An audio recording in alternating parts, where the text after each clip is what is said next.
Capernaum o Cafarnaum es conocida como la ciudad de Jesús. Es aquí, en esta ciudad en particular, donde Jesús comienza todo su ministerio. Esta ciudad está situada en la Galilea de los Gentiles. Correspondía a la tierra de la tribu de Zabulón y a la tierra de la tribu de Neftalí. Geográficamente, la tierra de Zabulón abarcaba desde la zona del Mediterráneo, el Monte Carmelo, hasta el centro de la Galilea, y la tribu de Neftalí abarcaba desde el centro de la Galilea a la zona del río Jordán.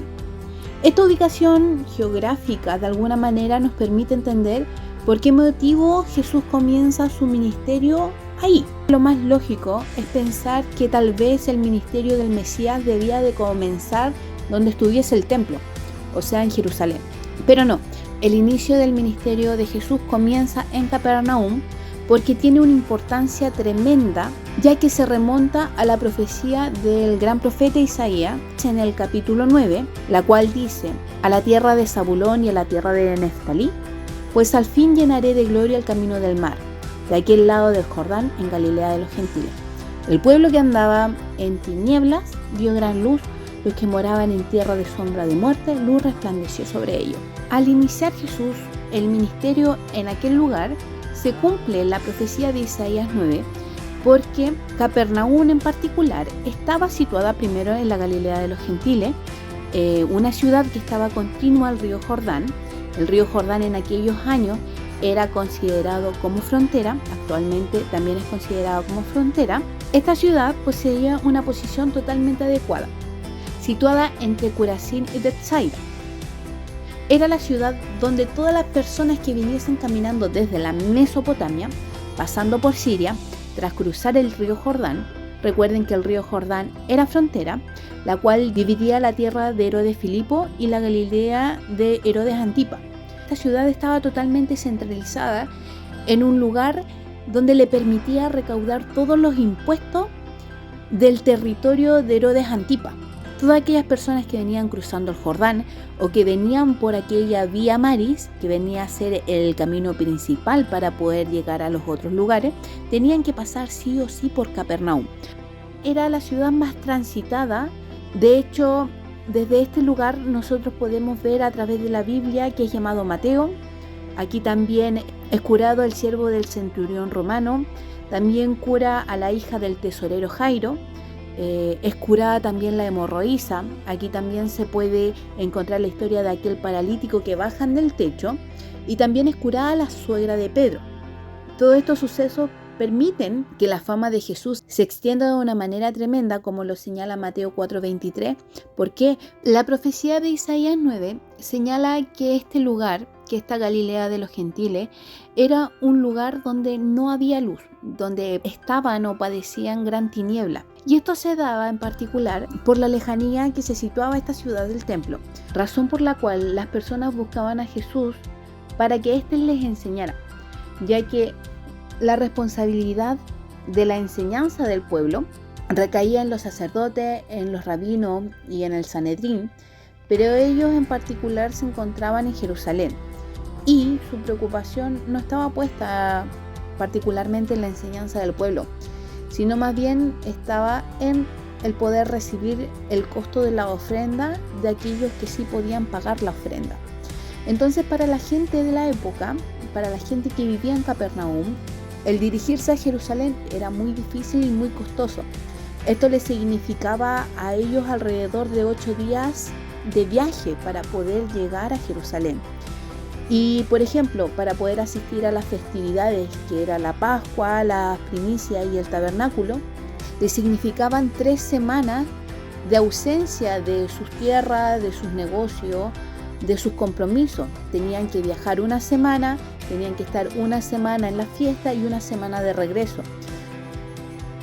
Pero tal vez a este punto se preguntarán por qué la gente de Capernaum no simplemente oraba en la sinagoga. Porque existía el templo, y era en el templo donde 3 veces al día el sacerdote hacía el sacrificio, y eran esos momentos cuando se abrían los cielos y se escuchaban todas las oraciones. Entonces, aquel que estaba en Jerusalén y tenía el dinero y tenía el tiempo para subir en un horario del sacrificio, podía hacer su oración junto al sacerdote. Por este motivo se daba de que generalmente las personas que estaban totalmente alejadas del templo, totalmente alejadas de Jerusalén, oraban en el lugar donde se encontrasen, pero nunca en una sinagoga. En el momento de la oración, o sea, en los horarios de los sacrificios, que era al amanecer, al atardecer y anochecer durante la semana, y el día sábado eran 4 oraciones porque tenían un cuarto sacrificio que correspondía a las 11 de la mañana. Luego, años más tarde, tras la destrucción del templo, un rabino en el año 80 aproximadamente después de Cristo reúne todas las oraciones de las personas para orar en una sola ocasión, en el mismo horario, cuando se hacían los sacrificios, pero todos juntos dentro de una sinagoga. La sinagoga de Capernaum, en un origen, no fue construida con piedra blanca o piedra caliza, como la podemos ver, sino en una piedra negra, en una piedra de asalto, que es esa piedra negra redondeada. La sinagoga del siglo I, la que corresponde a la época de Cristo, es la construida debajo de la piedra blanca, debajo de la piedra caliza. La piedra caliza, la piedra blanca, fue traída posteriormente a partir del siglo IV después de Cristo aproximadamente, ya que durante la segunda revolución del pueblo de Israel contra los romanos, cuando culmina la revolución en el año 135, Adriano le cambia el nombre a Jerusalén a Provincia Palestina. Entonces no le permitía a los judíos vivir en Jerusalén ni entrar a Jerusalén. Entonces tampoco les permitía construir una nueva sinagoga. Por tales motivos y razones estiman los historiadores y los arqueólogos que desmantelaron una sinagoga en la Galilea Alta que poseía el tipo de piedra blanca y la colocaron sobre el perímetro de la antigua sinagoga para cumplir con la ley de Adriano y así no construir nada nuevo. Por ende, los restos que se ven de la sinagoga actualmente en Capernaum es una sinagoga que corresponde al siglo IV o V después de Cristo, con una forma de basílica como eran las iglesias, ya que correspondía a la época bizantina. Entonces además se especula de que la sinagoga poseía la arquitectura de la época bizantina y también poseía 2 pisos.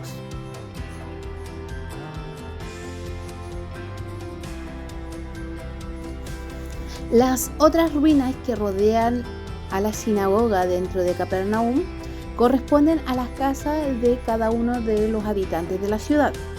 Y en particular podemos encontrar la casa de la suegra de Pedro, que también es una casa del siglo I, está construida con una piedra rústica redondeada, la piedra negra, y que entre medio de estas piedras estaba compactada con tierra para poder darle la rigidez y la firmeza que necesitaba.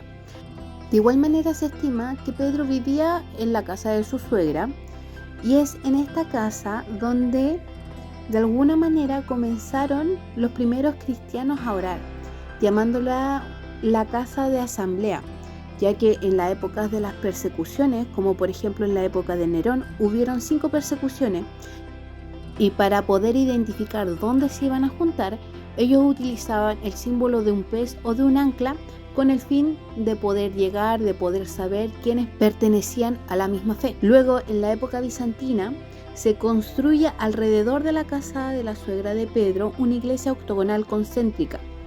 Esto significa que toda aquella estructura octogonal que rodea a la primera edificación era en representación a una persona muy importante o a un mártir. La casa en cuestión solo correspondía al primer círculo central que se puede ver en las imágenes. Luego de la época bizantina, en la época musulmana, es destruida esta iglesia del siglo IV. Un dato curioso es que actualmente el símbolo de la cruz, el cual se utiliza para la identificación del cristianismo, es un símbolo muy tardío, ya que corresponde al siglo IV o V después de Cristo aproximadamente, cuando ya nace la iglesia como institución al término de la época bizantina e inicio de la Edad Media aproximadamente. En la época bizantina, de hecho, el símbolo que representaba el movimiento y esta fe era a un Jesús bajando de la cruz. no a un Jesús crucificado. Si te gustó este video, dale like y compartir, suscríbete, síguenos en Twitter, síguenos en Instagram, síguenos en YouTube. Agradecemos tu visita, que Dios te bendiga tremendamente.